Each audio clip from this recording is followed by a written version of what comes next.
Hello viewers, welcome to my channel English with Jyoti ma'am. आज का हमारा टॉपिक है लॉ स्प्रिंग, जिसको लिखा है एनिस जंग ने। इनका जन्म हुआ था 1944 में। ये जो लेसन है ये एक्सट्रैक्ट है लॉ spring stories of stolen childhood से लिया गया है। और इस लेसन के अंदर है जो राइटर ने analysis the grinning poverty and traditions, जो लगातार चलने वाली गरीबी है, ट्रेडिशंस हैं, उनके बारे में यहाँ पर बात की है। अब हम करेक्टर्स की बात कर लेते हैं। इसके अंदर साहिब आलम, जिनका फुल नेम है, एक रैग पिकर है, और मुकेश जो सेकंड स्टोरी के अंदर है बैंगल मेकर है। इस स्टोरी के अंदर जो राइटर है टू कम्युनिटी की यहाँ पर है जो झलक देखने को मिलती है। पहला है रैग पिकिंग का काम करने वाले जो कि बांग्लादेश से आए हैं और दिल्ली का जो बाहर का सीमापुरी एरिया है वहाँ पर आकर रहने लग गए हैं वो। और दूसरा है बैंगल बनाने वाले जो कि फिरोजाबाद के अंदर लगातार वहीं पर रहते आए हैं। पहले उनके एंसेस्टर ये काम करते थे, आगे उनके बच्चे भी अब इसी काम में लगे हुए हैं। अब हमारा जो लेसन है शुरू होता है authors meeting with Sahib a rag picker. Author की जो मीटिंग होती है साहिब से, जो कि एक रैग पिकर है, कूड़ा उठाने वाला है। जो राइटर है सुबह को ही साहिब नाम का एक लड़का है उसको अपने पड़ोस में देखती है, और वो लड़का क्या करता है, कूड़े के ढेर यानी जो वेस्टेज के हीप थे उसमें कुछ कॉइन्स की तलाश करता रहता है। और साहिब है जो इससे पहले ढाका का घर छोड़कर आया था, और उसका घर वहाँ पर हरे भरे खेतों के बीच में था, और वहाँ पर लेकिन तूफान बहुत आते थे और उन लोगों के घर है और खेत है जो उसमें बर्बाद हो गए थे। इसलिए दैट्स वाई वो भोजन की तलाश में अपना देश छोड़कर दिल्ली जैसे बड़े शहर के अंदर आ गए थे। अब साहिब को कूड़े के अंदर यानी कूड़े के ढेर के अंदर जब वो कुछ सर्च कर रहा था तो उसे देखकर राइटर पूछती है, यानी राइटर यहाँ पर इससे पूछती है कि तुम ऐसा किस लिए करते हो। तो साहिब कहता है मेरे पास करने के लिए कुछ है नहीं। तो साहिब है जो ये कहकर अपनी नज़रें दूसरी तरफ फेर लेता है।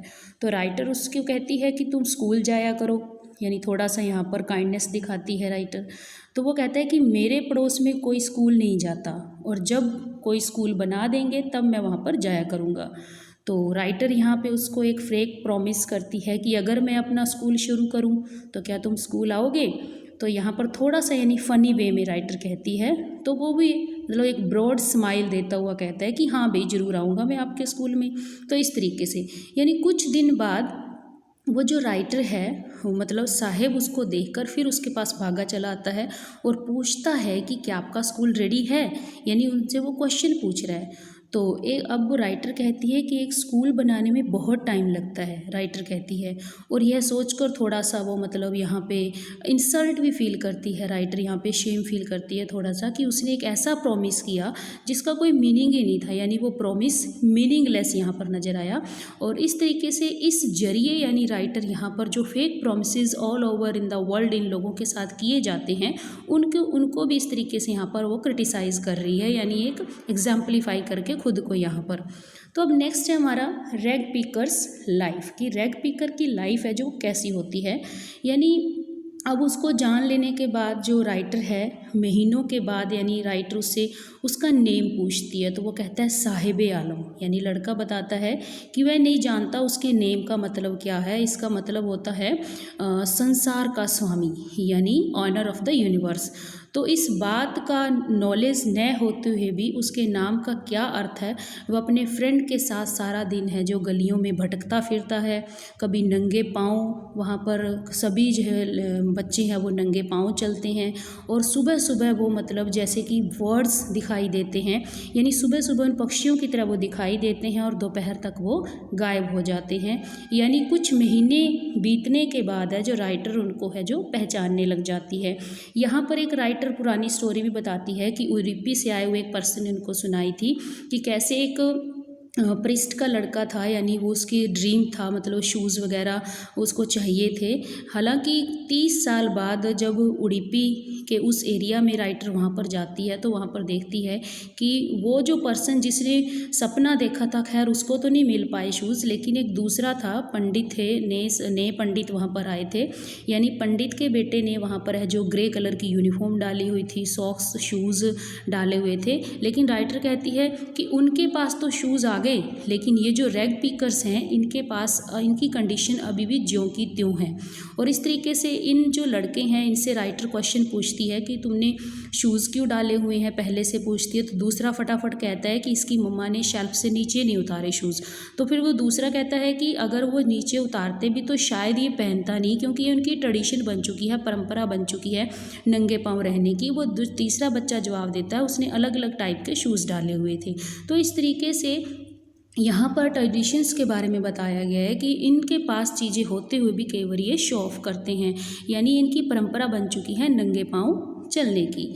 अब नेक्स्ट है रैग पिकर्स कॉलोनी। अब रैग पिकर की कॉलोनी यानी उसके बारे में यहाँ पर जिक्र हुआ है कि यहाँ पर जो ये रैग पिकिंग का काम करने वाले हैं इनके बारे में जो राइटर है वो उनको बारे में नॉलेज लेने के लिए सीमापुरी एरिया में जाती है, जो कि दिल्ली का बाहर वाला एरिया है, और वहाँ पर ये लोग रहते हैं। और 1971 से मतलब यहाँ पर रह रहे हैं, वो बांग्लादेश से आए थे और साहिब का परिवार भी उनमें से एक था। सीमापुरी के उस टाइम है जो एक मतलब बंजर एरिया हुआ करता था, वीरान एरिया हुआ करता था, लेकिन अब यहाँ पर 10,000 रैग पिकिंग का काम करने वालों का घर है। यहाँ पर मिट्टी के बने हुए घर हैं जिनकी छतें हैं जो टीन और तिरपाल से बनी हुई हैं, और उनके पास जो सीवरेज सिस्टम की भी कोई सुविधा नहीं है, पानी की निकासी की कोई सुविधा नहीं है। वो बिना किसी पहचान के 30 सालों से भी ज़्यादा यहाँ पर रह रहे हैं, किंतु उनके पास क्या है, राशन कार्ड है जिससे उनका नेम है जो वोटर लिस्ट के अंदर आ गया है, और इन राशन कार्ड के जरिए इनको कुछ अनाज भी मतलब ख़रीदने लायक हो जाते हैं ये। तो इस तरीके से भोजन है जो फूड है एक पहचान से ज़्यादा उनको ज़्यादा इम्पोर्टेंट है, आइडेंटिटी से ज़्यादा इम्पोर्टेंट है फूड उनके लिए। तो राइटर यहाँ पर है जो एक लेडीज़ का ग्रुप था जिन्होंने फटी पुरानी हुई साड़ी पहने हुए थे, तो उनसे पूछती है कि वो हरे भरे खेत खलिहान नदियाँ सुंदर सुंदर एरिया छोड़कर वहाँ क्यों आ गए। तो वो लेडीज़ कहती हैं कि यदि हम अपने परिवारों को यहाँ पर भरपेट भोजन खिला सके और शाम तक है जो खाली पेट हमारा जो है भर जाए तो हम आराम से सो सके, तो हम यहीं रहना पसंद करेंगे। यानी उन खेतों के कंपैरिजन में जहाँ पर कोई अनाज हमें नहीं देते हैं, यानी जहाँ हमें फूड मिलता है हम वहीं पर तंबू लगा के रहना शुरू कर देते हैं, और बच्चे भी उन्हीं तंबुओं के बीच में उन्हीं हट्स के बीच में हैं जो बड़े होते हैं और अर्निंग कमाने के लायक बन जाते हैं और बाद में अर्निंग कमाने के अंदर भागीदार बनते हैं। तो इस तरीके से सीमापुरी में है जो अर्निंग करने का अर्थ है, मतलब है कि रैग पिकिंग का काम, यानी कूड़ा करकट उनके लिए क्या है, गोल्ड की तरह है। Garbage is to them gold. ये उनकी रोजी रोटी है और उनके लिए एक सिर के ऊपर एक छत का काम करती है, चाहे वो छत टपकने वाली ही क्यों ना हो। लेकिन उन बच्चों के लिए इन कूड़े के अंदर छांटना, कुछ ना कुछ देखना उस रोटी से भी ज़्यादा इम्पोर्टेंट है, उनके लिए एक सरप्राइज़ है मतलब यहाँ पर। तो इस तरीके से रैग पिकर कॉलोनी की बात करती हैं राइटर। वो कहता है मतलब साहिब कहता है मुझे कभी कभी 1 रुपया यहाँ पर मिल जाता है, कभी कभी 10 रुपये का नोट भी मिल जाता है, तो उसकी आंखों में चमक आ जाती है। और कई बार बच्चों को उस कूड़े के ढेर में चांदी का सिक्का मिल जाता है, तो वो खोजना उनका बंद नहीं करते, मतलब लगातार वो खोजते रहते हैं।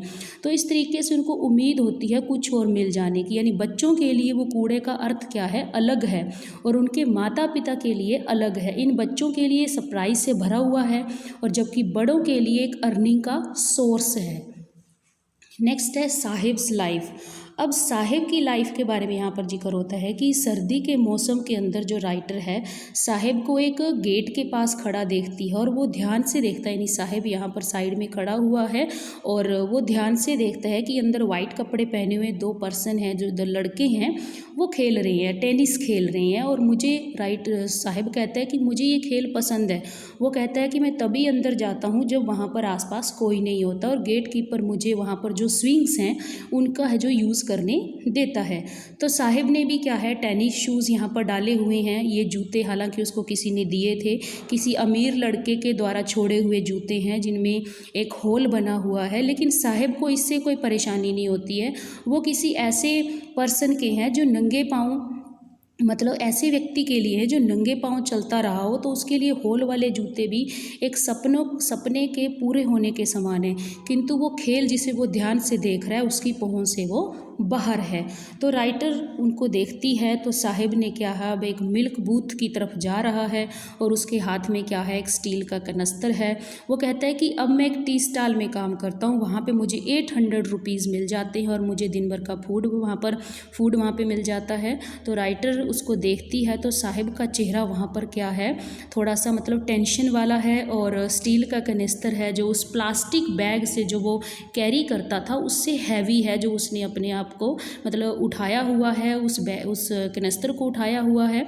वो बैग जो उसका अपना हुआ करता था, यानी जो रैग पिकर का काम जब वो करता था तो उसके अंदर पॉलीथीन बैग के अंदर रैग पिकिंग डालता था उठाकर नीचे से, तो इस तरीके से वो बैग उसका अपना होता था। लेकिन वो जो कनस्तर है स्टील का, वो उस चाय की दुकान के मालिक का है। अब साहिब यहाँ पर है जो खुद का मालिक नहीं रहा है, यानी साहिब यहाँ पर अपनी फ्रीडम अब खो चुका है, उसको किसी के अंडर यहाँ पर काम करना पड़ रहा है।